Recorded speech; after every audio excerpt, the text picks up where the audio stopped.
Hello, everybody, and welcome to The Obscure. My name is Tia, and I'm a film director, music video maker, and editor from Georgia. Let's get started. In today's episode, I want to debunk a culture and modern myths.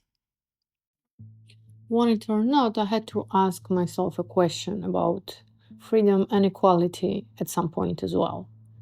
It's quite a relevant topic nowadays. But let's think about what freedom and equality really means. And I do believe that those terms need to be specified because a person who doesn't obey the law and does whatever he wants and is not punished for it is also free. In that sense, government who has all the power is also free to do whatever they want in the country. If we take freedom in this connotation, then power is freedom. On the other hand, there is also the idea of equality. Well, let's say me and you are equal in our rights. However, I don't have one hand and one leg, while you have all parts of your body. I'm weaker than you, but you're free to use all of your power against me and defeat me. Meanwhile, I have a choice and freedom to say that I'm still equal to you and choose something else where I don't need my hand and my leg. Well, what kind of equality is that? And sorry, I know the example sounds silly and stupid and makes no sense, but I'm sure you got the idea I was trying to convey. It's very important to outline that equality of rights is what we're talking about, and not the general equality of people, because some people are still weaker than the others. And a lot of people need protection. And if people who have more power are more free than those who are weak, well, one person's freedom restricts the other person's freedom. Both terms are very vague.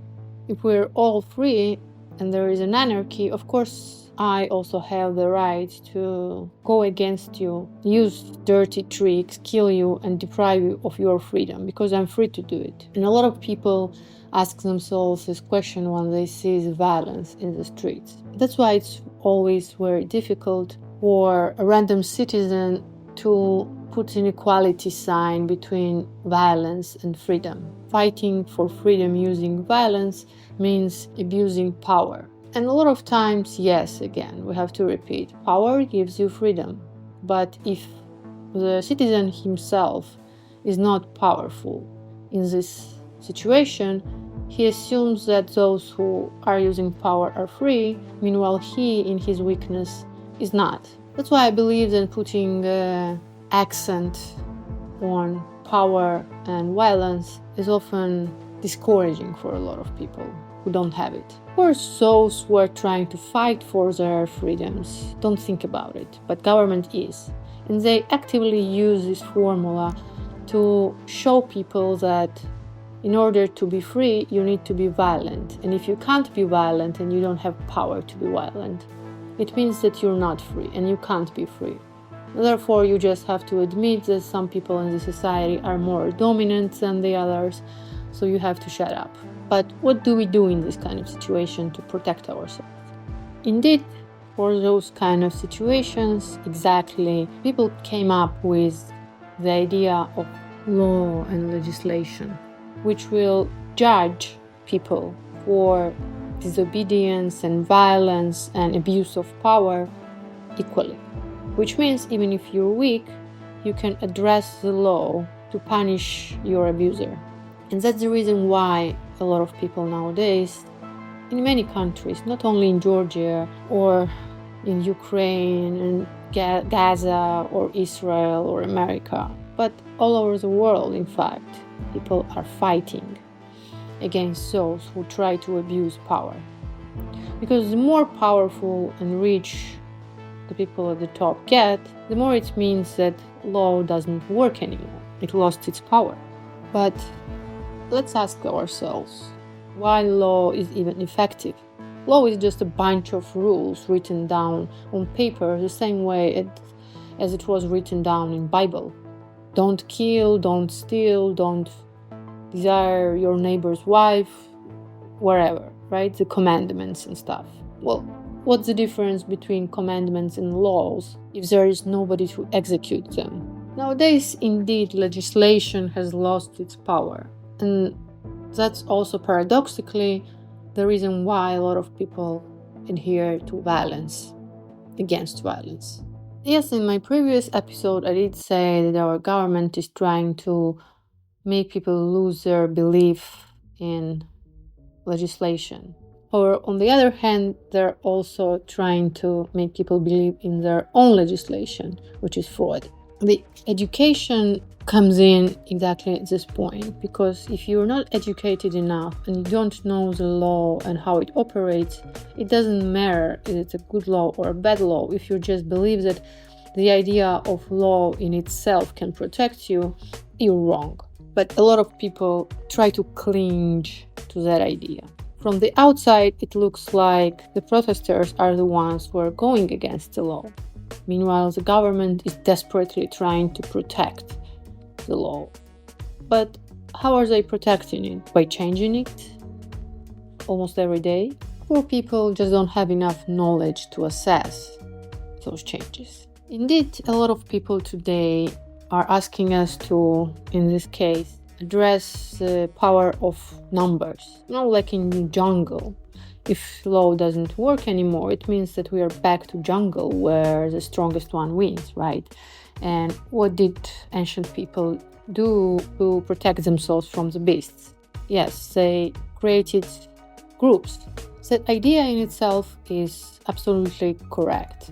However, when those groups have the dirt, let's say, on their shoulders, saying that they're being violent, and there is no proof from each side, of course, a lot of people hesitate to join them, because again, there is illusions that they're joining something that is depriving them of the power and protection of the law, which people, in fact, I think still cling to. After all, that's exactly what Ukraine has been trying to do all this time, to fight the war in a way where they can still prove that they are not the aggressors, which for outsider is very difficult to distinguish. Indeed, that kind of fight caused a lot of sacrifices, and people are afraid of that. People are afraid that they're the one who are going to be sacrificed.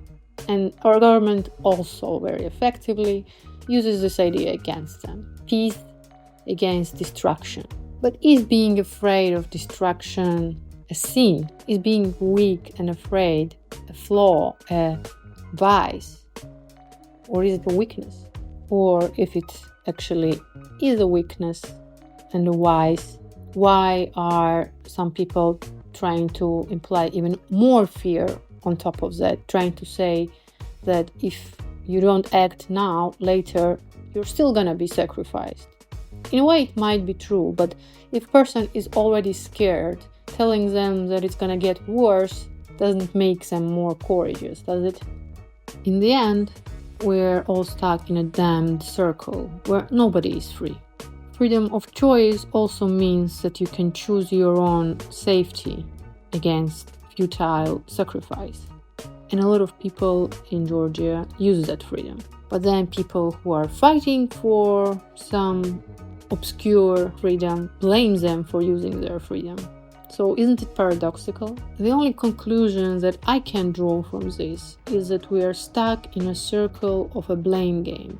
Government is blaming the protesters are blaming people are blaming everybody else. And everybody is just stuck in the same position of stubbornness, and nothing really changes. For the sake of a joke and an irony, I even compare the situation to a BDSM in one of my music videos. It's like people are choking and hitting each other without a stop word, or asking how much sacrifice is enough. But jokes aside, what can we really do in this kind of situation to improve the condition we live in? At this point, it becomes obvious for everybody around the world. The war is just a chess game of a few powerful and rich people who don't really care about saving people. The informational wars that are raging against us is also making it difficult to understand who is our ally and who is our enemy in all this mumble jumble. But then, for one, can we just believe in ourselves and in our own little actions? If we don't understand what's going on, let's go and find out. If nobody's helping us, let's for once believe in ourselves and trying to change something in our environment, in our own life. If nobody trusts us, let's try to convince 2 or 3 people around you to trust you. Because I believe that what we really need as a society nowadays is trust. That's what everybody is trying to destroy for us. The trust towards your neighbor, towards your friends, your mother, your father, even people who we are supposed to be closest to and love and cherish are becoming our enemies in this new reality. We're easily getting into fights and abandoning each other because we no longer trust each other. And the overall idea of propaganda is also pushing us not to trust our own friends, on the other hand, because we believe that they might be under the influence of propaganda. And that's also one of the illusions of the propaganda itself. It makes us believe that it is stronger than it actually is. But are people really that stupid? Is your friend who you've known for 10 years so stupid that after 2 years of brainwashing, they lost part of their brains? No, they might be in a mistake, that's true.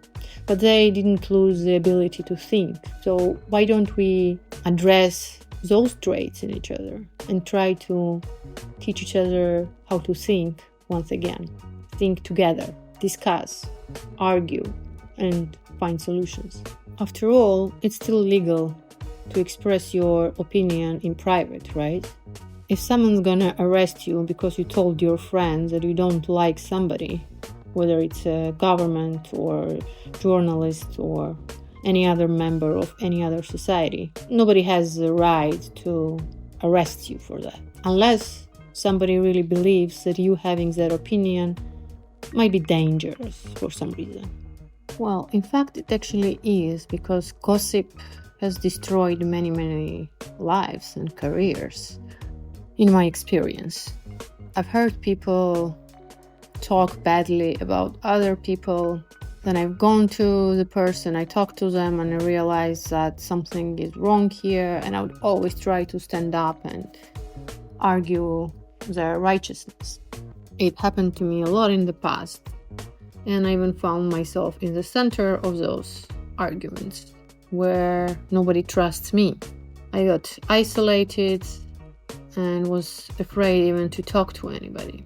Just imagine, it's really difficult when you're alone against a huge part of the society that was supposed to be your ally and your supporter, and suddenly turned their back onto you.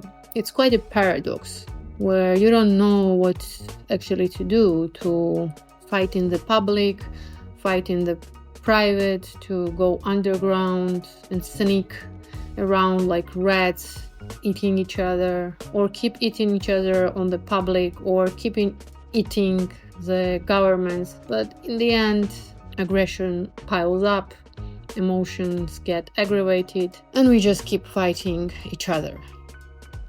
People are stuck trying to regain their trust and reputation, and then meanwhile, while we waste our energy on that, the government is still doing their tricks behind our backs.